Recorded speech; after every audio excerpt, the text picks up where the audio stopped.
Stomach, you're up first. Well, I wouldn't get too bent out of shape about what Laura Ingraham has to say. She has a specific point of view. She's not a straight news person. It's like, you know, on that network, the reason they can call themselves a news network at all is because they do have a place for the news. For example, on Fox, there's Shepard Smith. That's a news guy. Gives you the news. Then they have their opinions section, which comes on in prime time usually. And that's like the op-ed section of a newspaper. So, for example, the Wall Street Journal is a credible source of information. And then they have the op-ed section, which is obviously very conservative and has a specific point of view. And that's what Laura Ingraham does. She's a propagandist, as it were, who reflexively is going to defend the, at least putatively, Republican president, Donald Trump. So for those who are getting all bent out of shape, you know, whatever. On the other hand, in terms of the content of what she said about LeBron James, you know, shut up and dribble. That network puts on as Chris Long, who, you know, I hate to sound patronizing toward athletes, but sometimes you feel proud of athletes. And Chris Long is one of them, particularly nowadays, Stephen A., white athlete who is vocal about issues that overlap at least with race and seems to be, you know, socially conscious. So Chris Long tweeted out quickly a bunch of people who were on that network, not on Laura Ingraham's program, but that network, who should have just shut up and acted, right? John Voight. Shut up and kicked Chuck Norris. Shut up and pitched Curt Schilling. There are so many examples of shut up and sung or whatever, Ted Nugent. There are so many examples of entertainers and athletes who I haven't heard her criticize. Now, to be fair, maybe she did criticize them. Maybe Laura Ingraham said, hey, you know what, shut up and just do that thing that you do. But I haven't heard about it. It didn't make news, at least. And if she did, then I'd love to see where she did.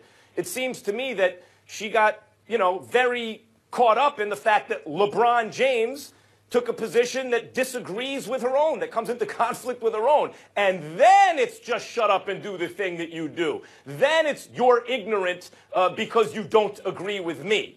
When in fact, you know, let's face it, the kind of show she does is essentially propaganda. So either she has the intention of putting forth her point of view and editorializing, meaning giving more weight to the things that reinforce what she believes and less to the things that she doesn't, or that she has a problem with her cognitive abilities appreciating and integrating information, because the comments LeBron James made about Donald Trump are comments that many people are similar to comments that many Republicans have made publicly about Donald Trump. To pretend that he is the same as Mitt Romney or John McCain had they become president is folly. It's clearly untrue. And Laura Ingraham's trying to treat it that way, and people like LeBron James saying, oh, this is something different. This is not normal. He has the same right to say it as any of the other celebrities or non-political minds, Stephen A., have to say when they agree with Laura Ingraham or disagree with her. I have no problem with any of it. And I actually don't have that much of a problem with what Laura Ingraham said, because this is what she does. I'm not surprised by it. Well, listen, I'm going to take this in an entirely different angle, at least in my estimation. I'm certainly not going to condone what she says. I took offense to it, and I'll explain why in just a minute. But I don't find too much of a difference between Fox News, MSNBC, CNN in this day and age. Everybody has their tilt. Everybody leans the way that they lead. They lean, rather. Fox leans in one direction. MSNBC leads in a completely different direction. And CNN pretends to be in the middle. You know, God bless all of them. I hope their ratings are soaring. What do you mean pretends to be? Well, I don't mean, in other words, pretending to be neutral. I think that there is a tilt to everybody's form of thinking. And in this day and age, particularly in cable news, people can say that they don't feel a certain way, but they do. And that's all I mean by that. I'm not trying to disrespect any network or anything. I'm saying whatever works for them. Fox News is fundamentally different in terms of propaganda on the right than the others, but okay, I understand the general narrative. I disagree with you, but that's fine. That's not even my point, but I do disagree with that. Here's my issue. Laura Ingraham, at the end of the day, is smart enough, accomplished enough, intelligent enough to know how those words would be interpreted. She ain't oblivious or ignorant to anything. She made a choice to say what she said, and she knew how that would ultimately be inhaled. And that's problematic. Because in this day and age, even though you have told performers to shut up and perform, and you have told comedians to shut up and make us laugh, and you have told, others to shut up and do whatever, she is consistent about that. She has said that before, and she deserves credit for that. The flip side to it is that it's not just about what you say, it's about the audience that you're saying it to and how it's going to be received. And the fact that in this day and age, considering the kind of dialogue that we've engaged in because of the times that we're living in, the racial strife that has just stirred up and become reinvigorated to some degree, to know all of those things are going on in the fabric of our country at this particular moment in time, and then to still choose to say what you said about a LeBron James, about a Kevin Durant, about two of the elite athletes in the world today who are incredibly charitable and philanthropic with their actions, who give back to communities, who help uplift communities, who do the kind of things that conservatives and progressives and everybody, really applauds and endorses athletes doing, to do those things, and just to dismiss them all of a sudden, just because you don't like what they said about a candidate that you clearly have supported. I think that it's I'm not going to say it's irresponsible. I'm going to say it's vicious. I'm going to say that it was uncalled for. I'm going to say that there's a lot of things that this accomplished, intelligent woman who happens to be hosting a show on a national cable network could have said, and she damn well knows it. So which brings up the question, why would you choose to do that? Because, again, it's about the audience, and it's about how things are received. You're sitting there, and this is, in fairness to Laura Ingraham, be very, very clear. She's pro-Trump because she's anti-establishment. She has spoken against Republicans before. She has spoken against former President George W. Bush before. She has spoken against John McCain before. She has spoken against Mitt Romney before, even though in a somewhat subtle fashion. She has spoken against Republicans and Democrats alike because she has core belief, that she adopts, that she feels Trump vibes with more than the other candidates at the time did. We get all of that. But seeing what has transpired since he's been running for election, seeing what has transpired since he's become the president, seeing the divide that continues to grow day by day in this nation, understanding the importance of all of us coming together as Americans, which is something that she has also preached about, to then turn around and look at an athlete because he's speaking about the behavior of a particular individual when you know good and well you would have spoken against that behavior from anybody else. I think it's wrong. And I think that that's what is going on here. You can't be in the situation that she's in and act like you're oblivious to the impact that those words are going to have on the black community. You have to know how people are going to take that. Shut up and dribble to LeBron James, who, by the way, did finish high school. She said that, she implied that he didn't finish high school. He did finish high school. Who has proven himself to be one of the adroit, one of the most knowledgeable and impressive businessmen as an athlete that we have ever seen in American history, who personifies everything that conservatives preach about, and then some.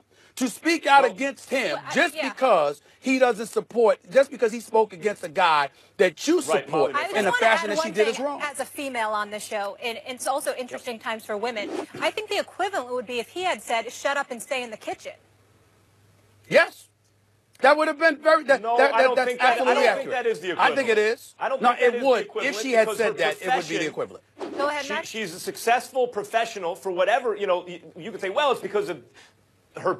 She's a successful professional in that line of work discussing those topics. So it's not like saying get back in the kitchen. That's not what LeBron James, it's not his profession. He's opining about the world as his right. That's what Molly's saying. Put cameras on they say it to That's what Molly's saying. anchors all the time, and it's our profession as well.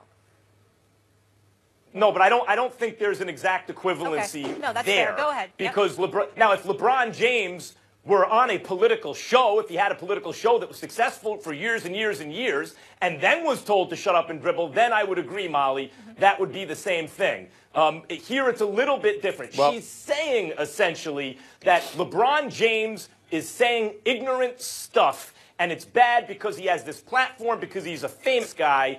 But keep in mind, he gets $100 million a year. He should, don't take advice from a guy who dribbles a basketball for a living. But the reason, Stephen A., to your point, that she's saying that is simply Because she disagrees with his point of view. She's calling his point of view ignorant. And I think it's actually, if her point of view is defending the president, according to polls, many more people would call her point of view ignorant than his. That's all. What I'm saying is what Molly said to a black person, we can relate to that. In other words, what if LeBron had turned around and said, shut up and stay in the kitchen?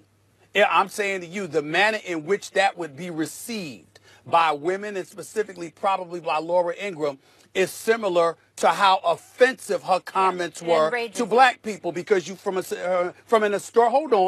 historical perspective, when you look at the black athlete, even though it's nothing new, that black athletes speaking out, particularly on social issues and beyond, it's nothing new. The fact is there have been a plethora of Americans from the white community and beyond throughout history that felt an athlete's job was to shut up and play.